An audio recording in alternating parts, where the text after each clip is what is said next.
क्या आपको पता है कि मौलिक अधिकार को कैसे अमेंड किया जाता है? Do you know how to bring amendment to the fundamental rights? अगर नहीं, then this lecture of वाद प्रतिवाद and संवाद series is meant for you. I'm Deepak Prakash. In the last lecture 5, I basically presented how to read newspaper for UPSC.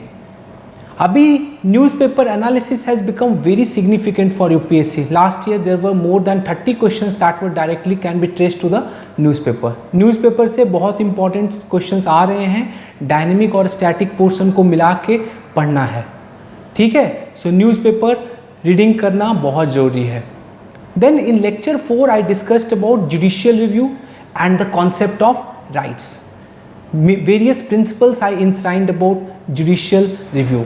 So today in this lecture we are going to discuss about amendability of the fundamental rights.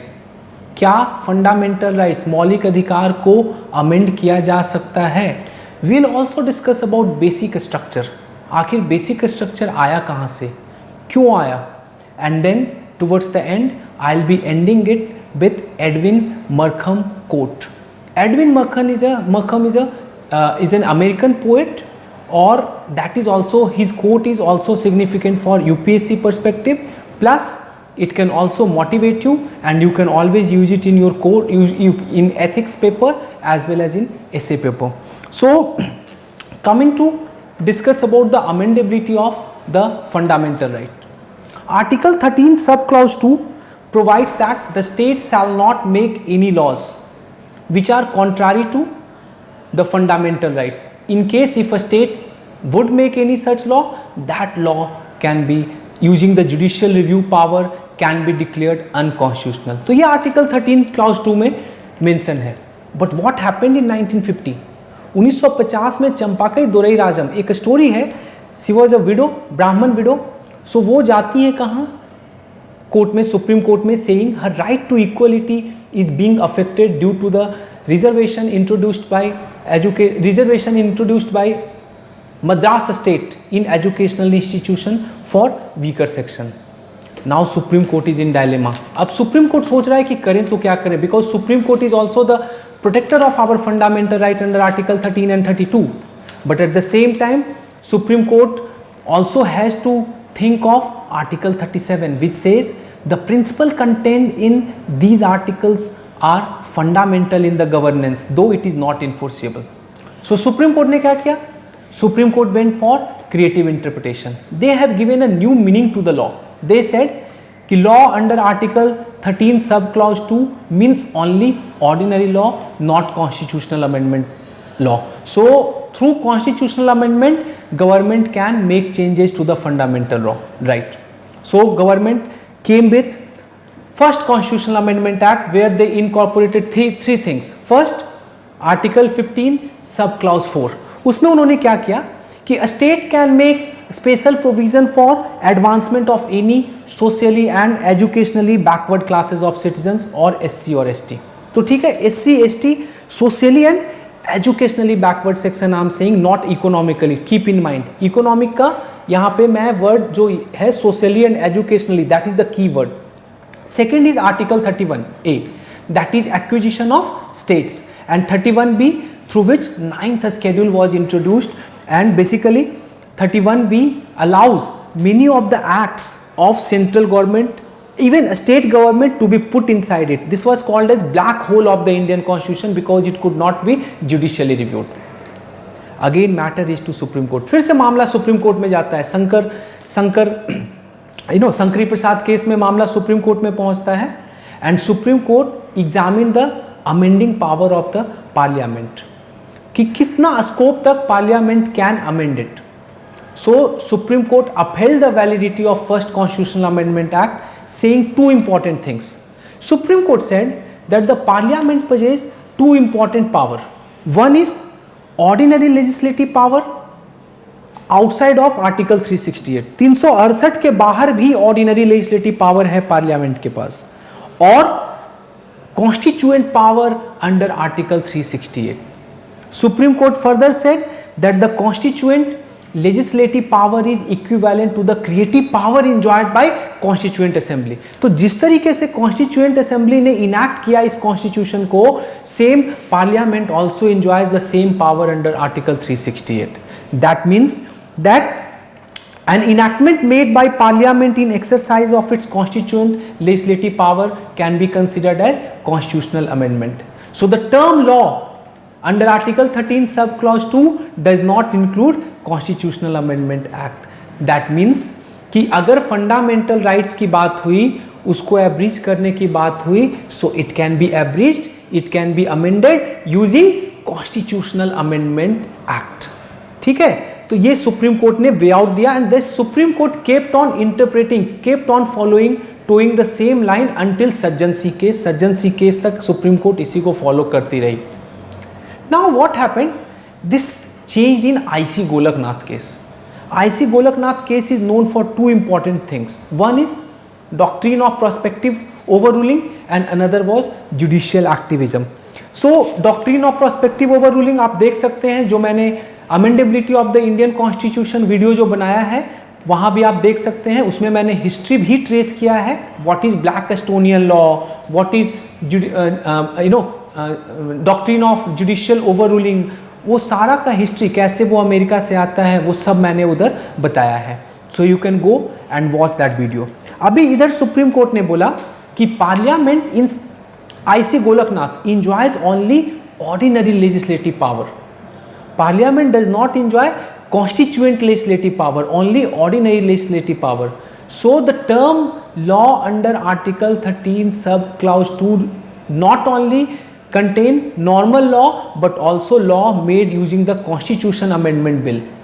Third, they also said that Parliament does not enjoy constituent legislative power under Article 368 because Article 368 only talks about procedure, not the power.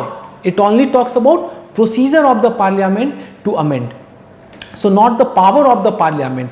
So it further held that fundamental rights have been given transcendental position and since transcendental it cannot be abridged. Again a new problem arose for the government. Government के लिए फिर से एक problem आ गया. अब government करे तो क्या करे. सो भारत सरकार brought 24th constitutional amendment act, 25th constitutional amendment act and 29th constitutional amendment act.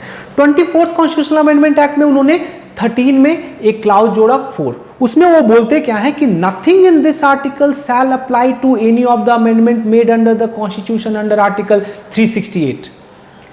368 में उन्होंने एक क्लाउज जोड़ा, दैट वाज 368 सब क्लाउज 3. वहां बोलते हैं nothing in article 13 shall apply any of the amendment made under this made under article 368. Then they also change the title of article 368 saying कि now the title does not include only procedure but also power and procedure to amend the constitution. So basically the aim was to recognize the power that vests in the parliament to change the constitution. And the fourth was made mandatory on the part of president, made mandatory on the part of president to give assent to constitution amendment bill. तो इसके पहले अगर constitution amendment bill president के पास जाता था तो कोई जरूरी नहीं था कि he would give assent, but now it was made mandatory, obligatory now on him. 25th Constitutional Amendment Act में they added Article 31C. उसमें क्या बोला उन्होंने कि in case any law which is at in contradiction with 14, 19 and 31 which aims to implement the objective enshrined in Article 39B and C, such law shall not be declared null and void.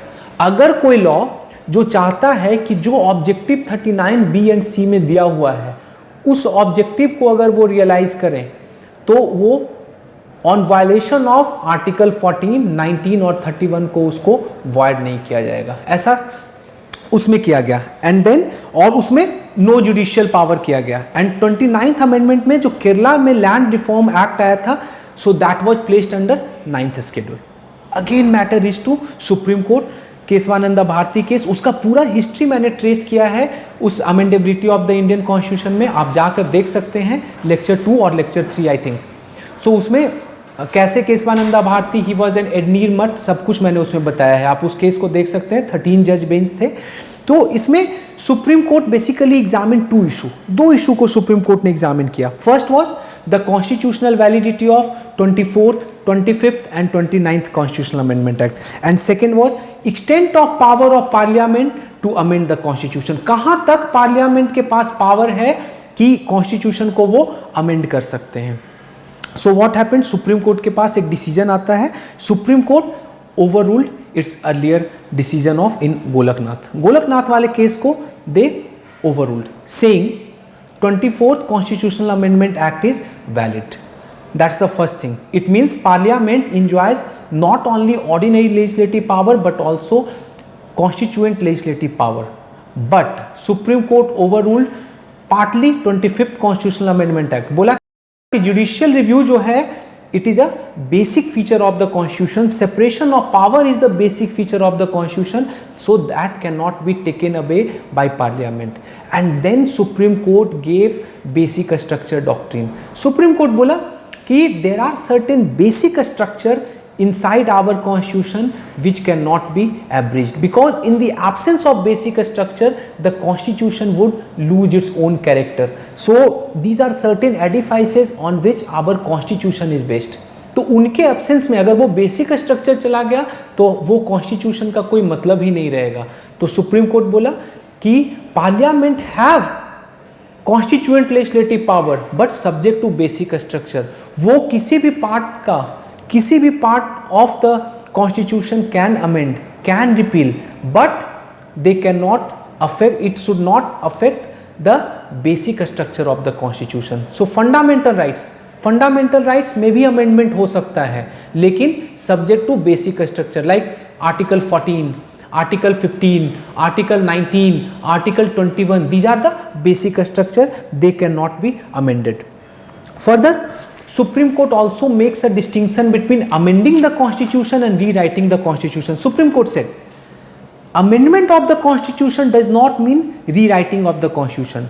You can amend the constitution but you cannot rewrite the constitution because that existed with constituent assembly. Since constituent assembly now does not exist, so you do not have the capacity or you do not have the power to rewrite the constitution.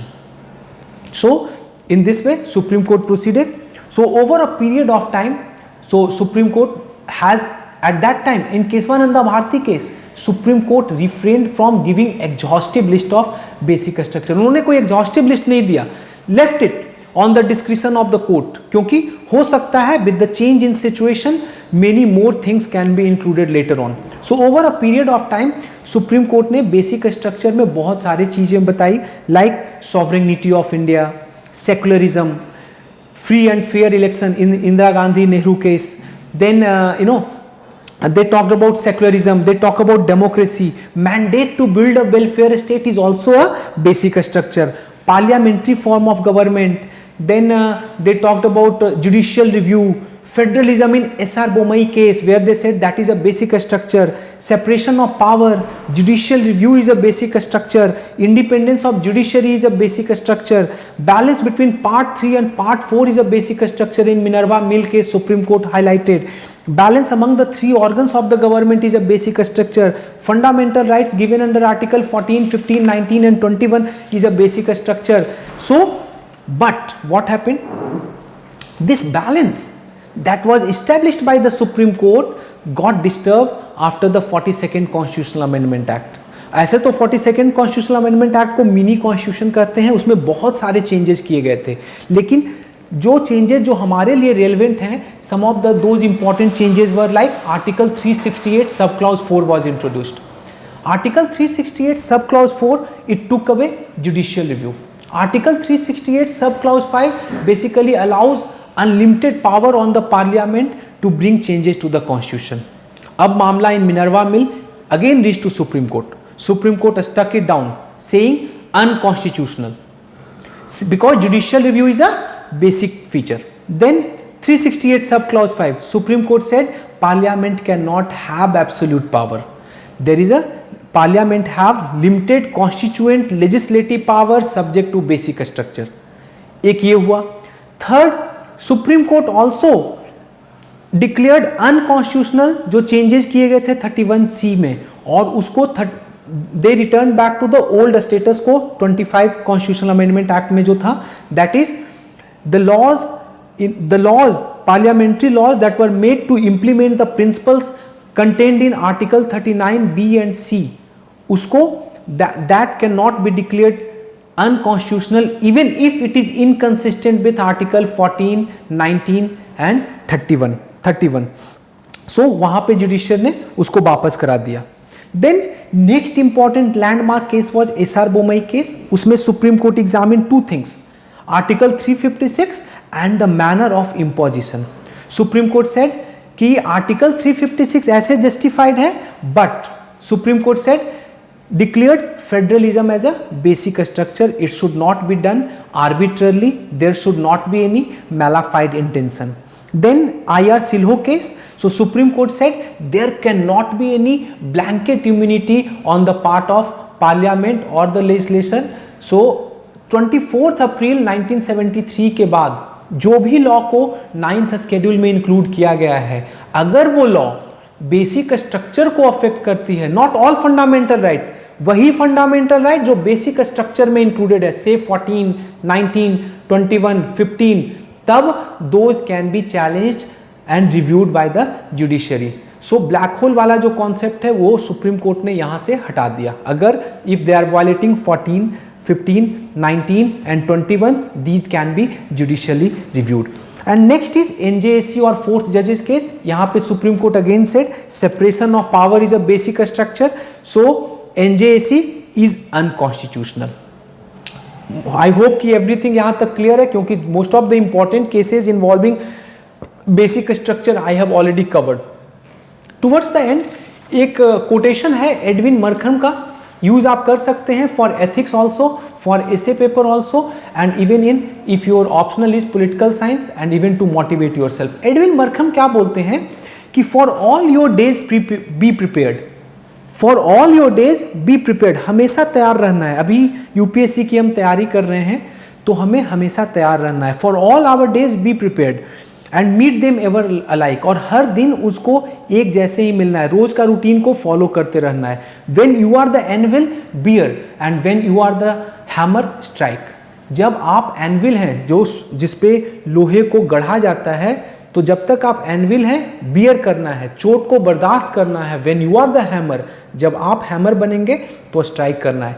M ये है ये बताने का court का कि keep one thing in mind. अभी जब prelims के क्वेश्चंस जो MCQ सॉल्व करते हैं टेस्ट सीरीज में, तो हमें एनविल की तरह बनना है, हमें बियर करना है, हमें सीखना है वहाँ से, और वो सीख को बेसिकली इम्प्लीमेंट करना है जब प्री देंगे. प्री के टाइम हमें हैमर बनना है, उस दिन स्ट्राइक करना है. तो उसके लिए the more practice you will do the better you would be. Varadaraj की स्टोरी सबको पता है ना, करत करत अभ्यास थे जन्मति होत सुनान, रसरी आबत जात ते सिल पर पड़त निशान. तो अभ्यास करना है. Practice makes man, women perfect. I hope you like this lecture. Please do share and subscribe, like it, so that you do not miss any of the important update.